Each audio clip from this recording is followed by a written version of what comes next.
there, friends and sane persons. It's Wednesday. I'm Kyle, and it's time for another episode of Wednesday Whimsy.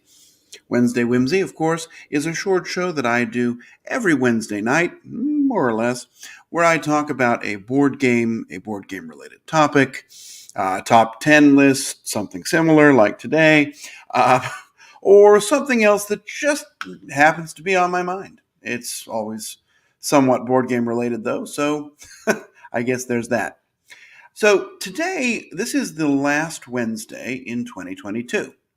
And I love to do end of year episodes where I look back at the year and talk about some of my favorite games. Now, it's customary to do a top 10 list, but I thought just since this is 2022, I might, and because it was a very strong year with lots of really good games, I thought, well, maybe I will do a top 22 list, a top 22 of 2022, as it were.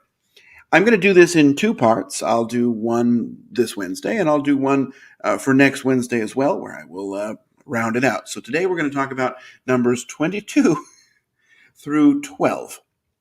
And I'll talk briefly about these games. Some of them I have done other episodes on. Some of them I haven't talked about much just because, for whatever reason, I didn't get around to it. I will say, on the topic of a top best of year list, I'm going by not. I mean, if you look on Board Game Geek, some games come out or have a release year that's a bit different from its actual in the world release year. One example, for example, that I'm thinking of is Ark Nova, which came out for about the 100 people that got copies at Essen in 2021, but didn't actually see any kind of distribution and was not available in North America until 2022. Games like that first became available to me, in 2022. I'm counting as 2022 games. Not spoiling Ark Nova in particular, I'm just giving that as an example because it seems to be the most egregious one. Many people have put it on their 2021 lists. It missed mine because it wasn't, I didn't even see it in 2021. So that's sort of how I do it. And, who knows, maybe there was a German or a Japanese or some other release before 2022.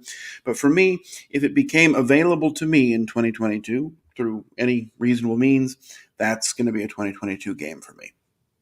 All that to the side, I'm just kind of going by these. Now, this, you could ask me, my top two or three are probably set in stone, but, the other ones, they could slide up and down or move around. And I had a short list with lots more than 22 games on it because this is a pretty strong year for games with a lot of really good ones coming out.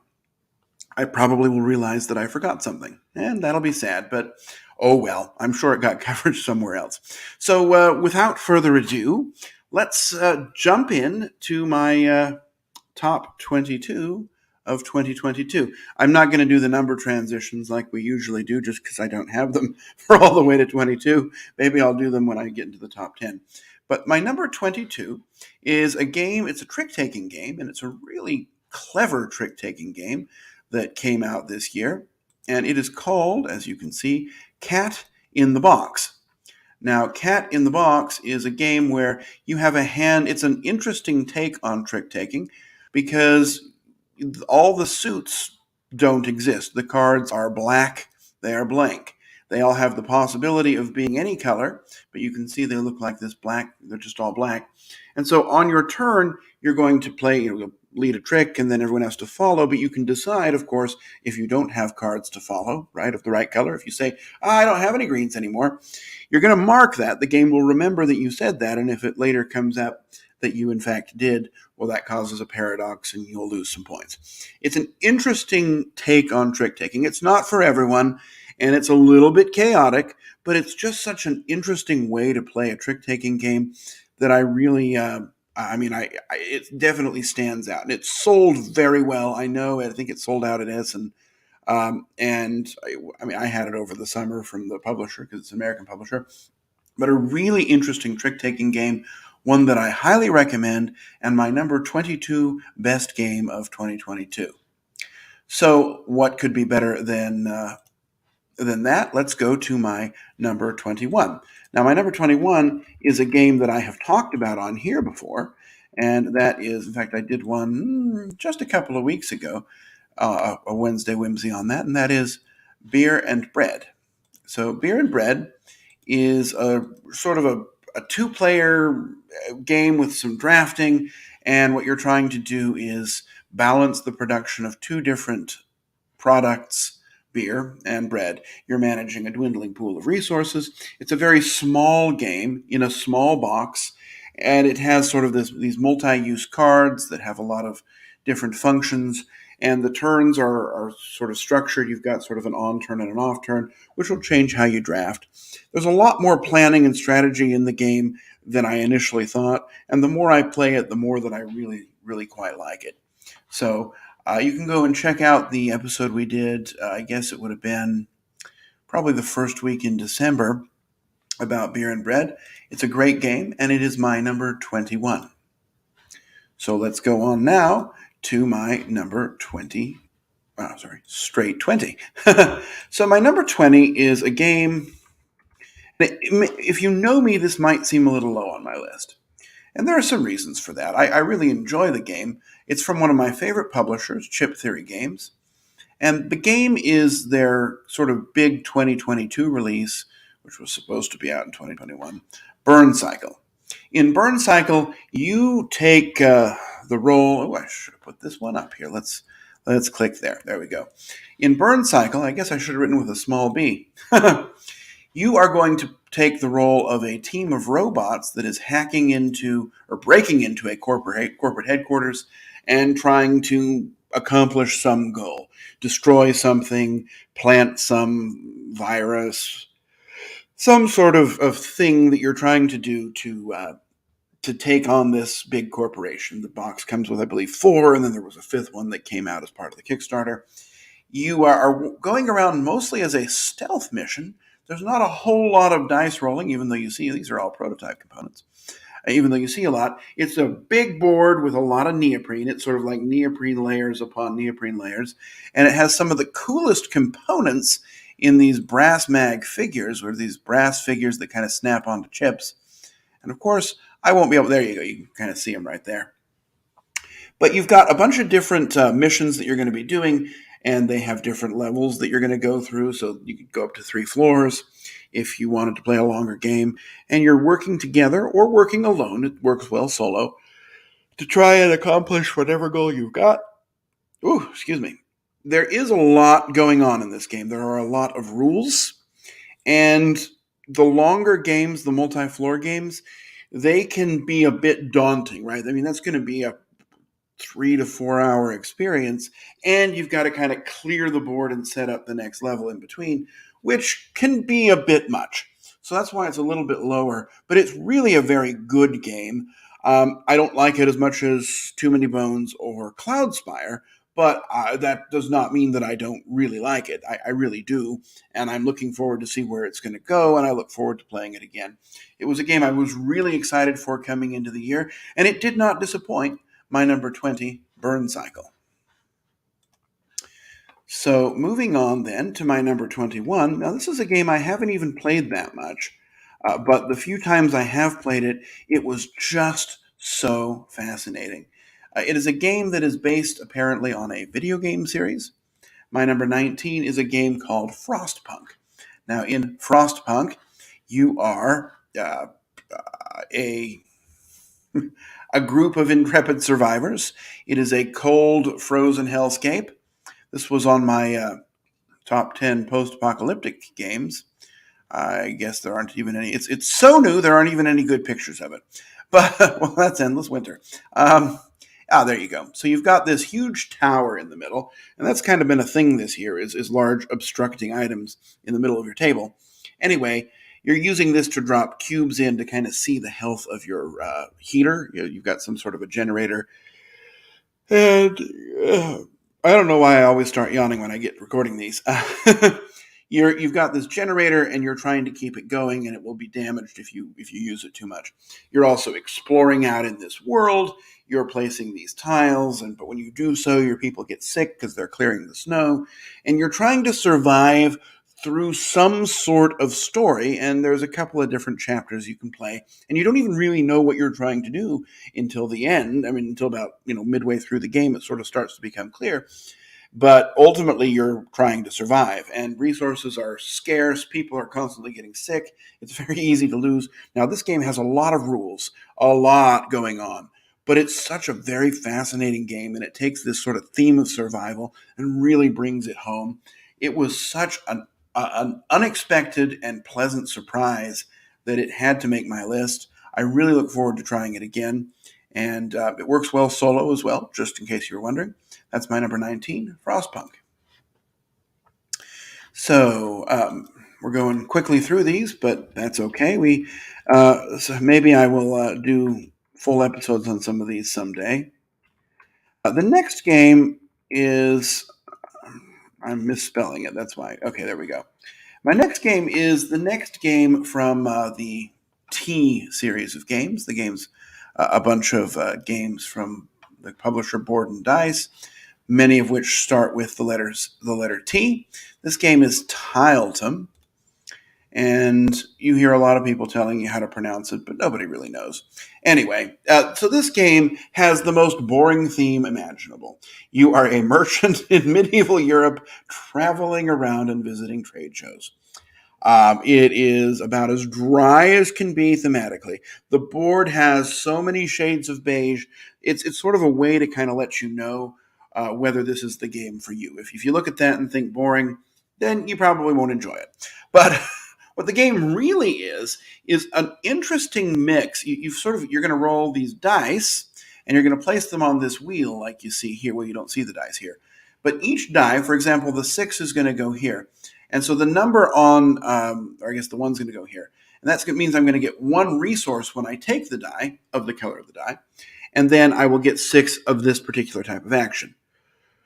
And so you're always going to get a combination of resources and actions that total 7. And they're going to kind of go around this board, and the wheel will spin so that some actions get better and worse over time.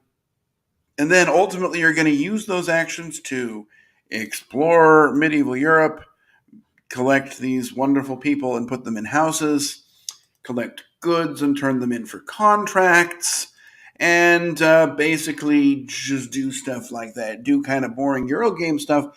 I say boring. It's not boring. I really like the game, actually. Otherwise, it wouldn't be on my list. It just, the theme doesn't exactly scream play me. Whoa, look at that. However, it's one of the lighter games from this company. This is the company that put out Teotihuacan, Tekenu, Tawantinsuyu.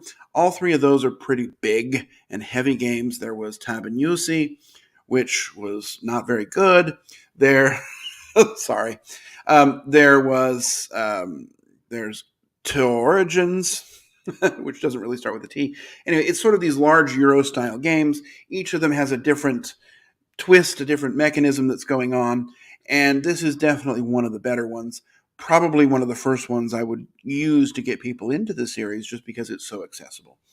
Even though it's got a boring theme, it was one of my most anticipated games at Essen, and it did not disappoint. My number 18, Tiletum. Okay, so next we're going to go on to my number 17, which shouldn't be a surprise, but number 17 was a surprise to me. I had backed it on Kickstarter because I'm a Kickstarter addict, but I backed it mostly out of a kind of a fear of missing out. And when I got it, it was such a lavish production that I really just couldn't ignore it. And I played it, and I played it once, and I was like, meh. But then I played it a second time, and I was like, actually, this is pretty good. And a third time and a fourth time, and I ended up playing it, I don't know, a lot of times this year. The game is called Mythic Mischief. Mythic Mischief is very much an abstract game. You are not, and it's a weird game too, but basically you are a faction of some sort of horror creatures that are at school, and for whatever reason you want to go hang out in the library, and there's a big bad librarian there who doesn't like kids, and so you're trying to collect and steal books from the library but not get caught, and instead get your opponents caught.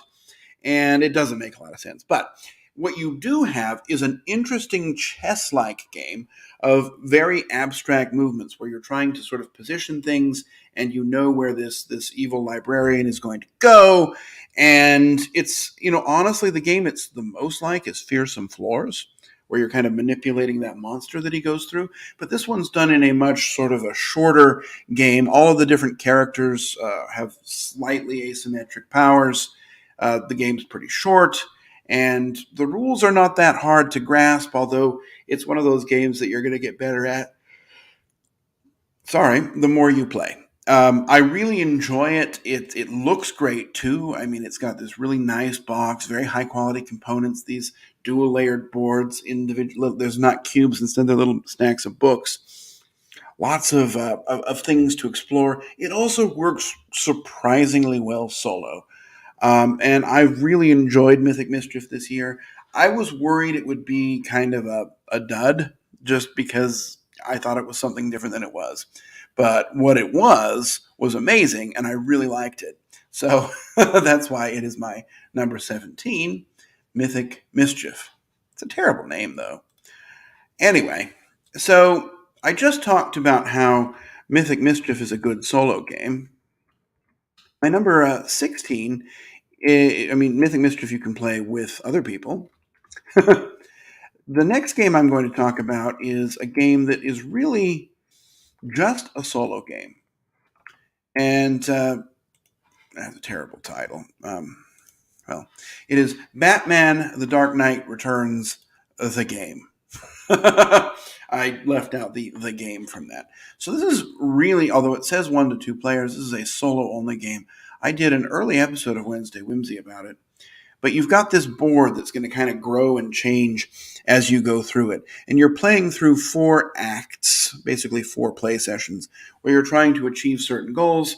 It's an interesting game because you've got the way these event cards work is fascinating, because you're going to draw a number of event cards and then choose the ones you want to put into the event pile and the ones you want to put into your pile to use their special abilities, because each one has a negative, usually negative event, or a positive special ability, and you're going to be choosing between those when they're in your event deck. Well, that means you're going to shuffle them, resolve the ability, but now you know what's coming. You also have a lot of freedom about how the bad guys come out. There's this track that sort of you split up the negative aspects however you want to, so that you can plan for the bad things that are going to happen. There's a lot of control in this game. I really enjoyed it. I remember when I set it up, I just played it all the way through. I then watched the movie version of the comic. I was really enamored with this one. Unfortunately, it was destroyed in my flood, so I need to acquire this one again. But it is definitely a very high quality production and a very good game that I really would recommend to anyone who really likes Batman and who likes solo games. I was not expecting to like this one really at all, and instead I liked it really quite a lot. My number 16, Batman The Dark Knight Rises, the game. Okay, let's go on to my number 15. Number 15 is a game that is, it was another early episode of Wednesday Whimsy that I did. This game is a reprint or a reimplementation of an older game from the 80s that many people pretend to have played, but probably very few actually have. I'm lying. Okay, I know some people really played it, but I hadn't. This is a game called Return to Dark Tower. So this game has a kind of like with Frostpunk, you've got this enormous tower in the middle of the table that you're going to kind of put there. It makes it difficult to see what's going on the other side of the table. I bought a Lazy Susan for mine. But you're playing in an app and trying to accomplish different goals. Oh, these look nice. They're nicely painted. And there's a lot of minis, obviously. But this tower is going to light up and spin and drop skulls out. And it's going to help guide you through the game as you... there's some people. Okay, well... There you go. There's a picture of it. And on your turn, you're going to do just a couple of basic things. You're going to move around and then do one sort of heroic action. You could interact, and then you can interact with buildings if you happen to be in their spots. Pretty easy, fast turns. And then the app is going to guide you through a story, tell you where there are quests that you need to accomplish. It never really forces you into anything other than obviously the main quest, but eventually a big bad guy is going to come out and you're going to then fight it out. It's a very interesting combat system. I might have even left it out of my top 10 combat mechanisms because it was really interesting. You've got these cards, you're drawing them, and then you can improve them by spending a resource called advantage and suffer fewer negative consequences or even have positive results. And for the big boss, those kind of get saved so that the boss kind of wears out the more you fight it. Anyway, if you beat the big boss, you win the game. It's cooperative. There's a competitive mode, but it's really intended to be played cooperatively. A great game, a great production, an interesting feat of engineering, and one that I really liked this year. I forgot to put it up there. My number 15, Return to Dark Tower. So, my number 14, we're almost done here. My number 14 is a game I haven't talked about much. I talked about it just a little, but I don't think I've done an episode here on it. It is the game Foundations of Rome. So, this game is, shall we say, an overproduced mess. But it's not. It's not a mess. It just looks like it. It's in an enormous box. I mean, it's this big of a box, and it's a very bad description. But it's in a huge box, and it's got all these really big, fancy pieces in it. You've got these large plastic buildings with markers to show who owns them. But what it really is a very simple game. On your turn, you're going to do one of just a couple of things. You can collect money, which is sort of a flat base amount plus a certain additional amount based on the buildings you've built. You can acquire these deeds, which are just boring cards that give you coordinates, right? I mean, it could be D7, and then you'd put one of your tokens out there. And then the last thing you can do is build a building. Once you have your tokens in a formation that makes the pattern you'd like to build on, you're able to cash those tokens in and put a building of your choice, an appropriate building on those spaces. The buildings do different things. There's different ways to score. You can score by having the most population. You score flat points for your commerce buildings. And then there are these prestige buildings that will give you points based upon what's around them. The game itself is enormous. In fact, it's too big, right? This is a game that probably should have been little cardboard tiles, but on the other hand, it feels very lavish to have these large buildings. I don't know. I wasn't involved in the design. I do wish it were smaller and more portable, but as it is, it's very fun. I remember the first time I played it, I was like, oh my goodness, that was so great. And it was on the cruise. And my friend came down and I said, you've got to try this. I mean, it was just, I had just finished it and put it away and I was ready to get it right back out again. I will say that the game makes setup pretty simple, so that's a good thing. Anyway, this is a really good game. It's not going to be for everybody, mostly because it's super expensive. And the people who want something super expensive might not want something this simple. But for me, I like simple things. I like easy games. I mean, I like complicated ones too. But this type of game definitely has a place in my life, and I was really excited about it, and I really enjoyed it. So my number 14, Foundations of Rome. All right, 2 to go. And these two are one that I haven't talked about much and one that I talked about on an episode. So let's do the one I haven't talked about much. That is my number 13, which is Perseverance, Castaway Chronicles. And I hate these names, but some games just have awful names. And I don't know. Anyway, this game, oops, let me show you. This is actually 2 games in one box. And that's kind of an interesting way to do it. But basically, the game is about you are a team of survivors and you're on an island. And in the first game, there are dinosaurs that are constantly attacking the city. And your job is to fend them off. And then do these missions and basically end up with the most points. It works very well solo, I will say the whole game does. But then you sort of put that away and then you pull out the second game, which is a very different thing. I mean, many of the core mechanisms are the same, But instead of fighting a horde of dinosaurs, you're exploring this world and trying to get to this center tomb thing, temple, and doing it that way. And you're getting points for different things, and you're developing kind of custom actions and technologies. Um, it's a surprising game. It's a game that is difficult to describe. I have minis instead of these standees, but the standees are fine. But basically, it is two games in a box that are loosely thematically connected to each other. Well, I guess strongly thematically connected, but both of them are really good. Just the base game, Perseverance, the chapter episode 1 or whatever, that is worth the price of admission. But the fact that there is a separate game, and actually I think a better one, I think the second one is better, that's in that box, just makes it shockingly good value for your money. I will say this game is not easy to learn. The rules are a lot. There's a lot of steps, a lot of procedure. Those are the minis like I have. But excuse me again. I don't know what I'm doing. But it's once you get into it, and all these pictures seem to be of episode 1 for whatever reason. No, this is episode 2 where you're doing the exploring.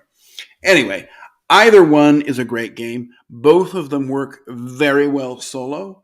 And I was so very impressed by this. Now, this is from Mind Clash. They do big, heavy games.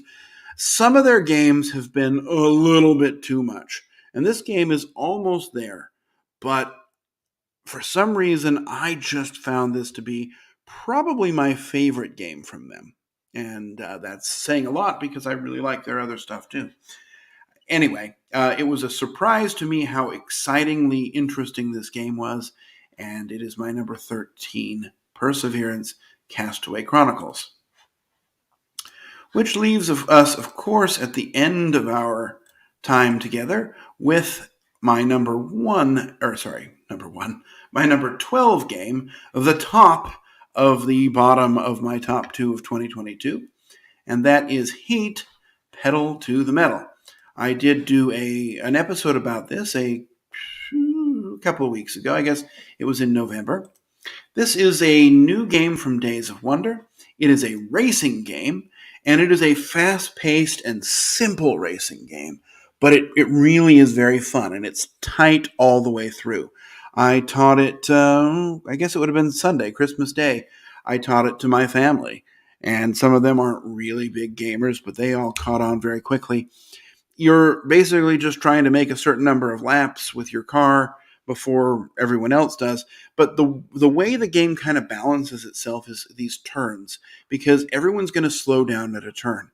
And many times winning or losing the game comes from how quickly you're able to take that turn. And if you're able to get through it a turn faster than everybody else, that gives you an advantage, although then people will catch up to you. I mean, it's a tight race all the way through for the most part. I mean, I guess if you totally screw up, you could be out of the game before it starts, but that's a rare scenario. This game has a whole lot in it. There are 4 maps. There are a couple of different expansions. There's sort of a campaign championship series expansion.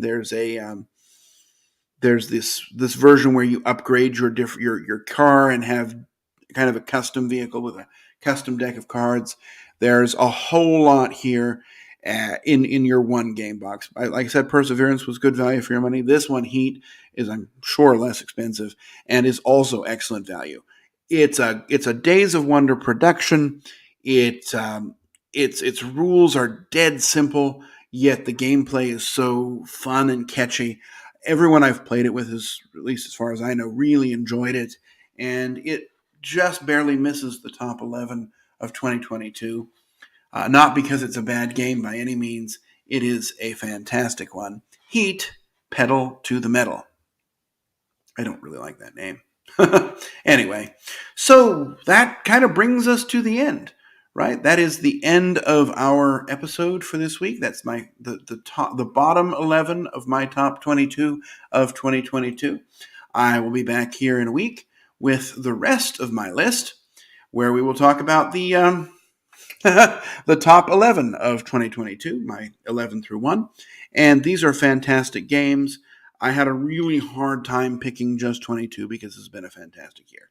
Anyway, this episode has gone on a little longer than I usually like, but that's okay. There was a lot to talk about. I will see you all next week. Until then, I wish you safe travels, courage when you need it, and come back and see me on the next episode of Wednesday Whimsy. Bye-bye.